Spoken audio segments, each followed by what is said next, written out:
It's time we got off our assets. Vince Graham here with the third in a series describing an opportunity for our state.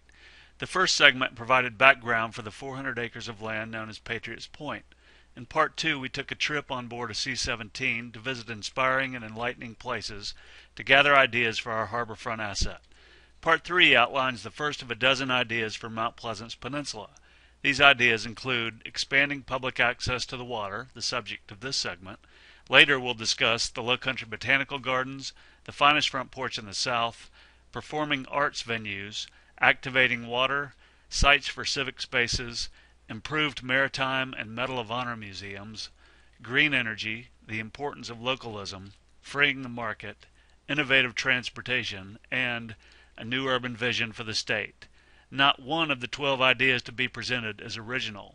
All are built upon time-tested methods.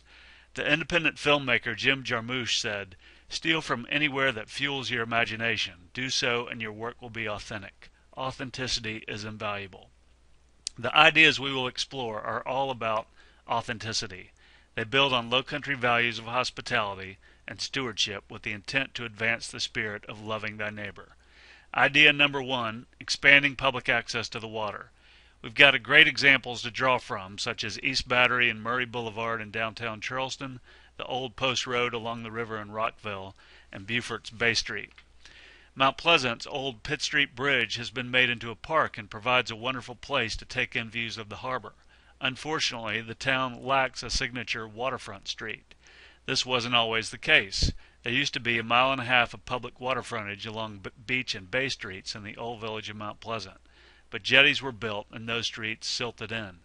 In 1944, when Mount Pleasant's population was 1,500, there was about 5 feet of public water frontage per person. Now, with the town's population approaching 70,000, there's only an inch or so per person. We can improve on this, the way Mayor Riley did when he led the effort to build a new downtown waterfront park. It's the reason why at Ion we built parks that make every inch of marsh and waterfront accessible, so the value of this amenity could be enjoyed by all. It's why Don Sparks and Lenny Green worked so hard to assure a bike and pedestrian lane would be included on the new bridge, which gets more than 1 million uses each year. And it's why the town of Mount Pleasant created their own waterfront park, a terrific addition to the public realm. Recall from part 1 that the golf course at Patriots Point occupies half the land and waterfront, but it's reserved for an exclusive few who can afford the $40 plus price tag to use it. The 3 miles of water frontage should be made into a park for the public to use for free. Portions of it would only be open to pedestrians and bicyclists. Other portions would include narrow streets designed for slow-moving cars. There would be opportunities for outdoor dining like this small restaurant or this little place. Given our vast waters, we should have more dining options like this. History could be celebrated along our waterfront park, as is done with the 3-mile-long Freedom Trail in Boston that goes by historic sites like the Old North Church, Paul Revere's house, and the USS Constitution. South Carolina's Path to Liberty could have an entrance marked with a stately building like this one at the College of Charleston Cistern. Plaques could be affixed to the building with provocative quotes from champions of liberty, like Jefferson, who said, "Here we are not afraid to follow truth wherever it may lead, nor tolerate any error so long as reason is left free to combat it."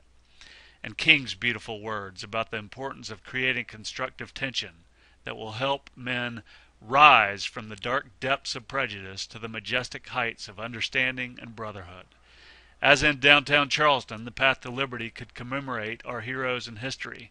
Possible candidates could include John Locke, an English doctor and philosopher who was among the most influential thinkers of the Enlightenment period.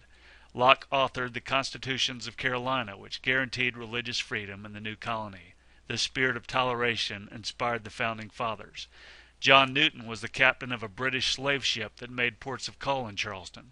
During an ocean crossing, Newton experienced a religious conversion and gave up the evils of the slave trade.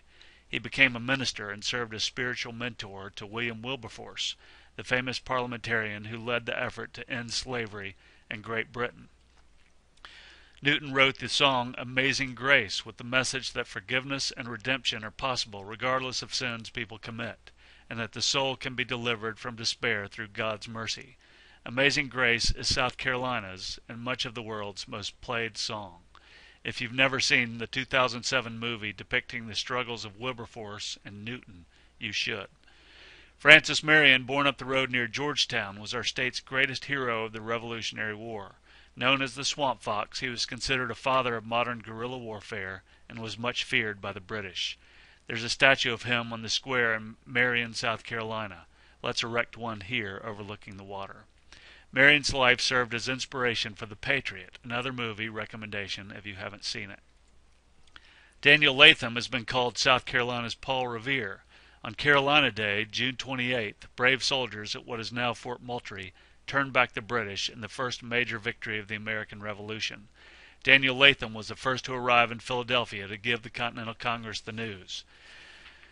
This victory gave many the courage to sign the Declaration. You've heard of the Midnight Ride of Paul Revere? Well, the poem of Latham's Ride is waiting to be written.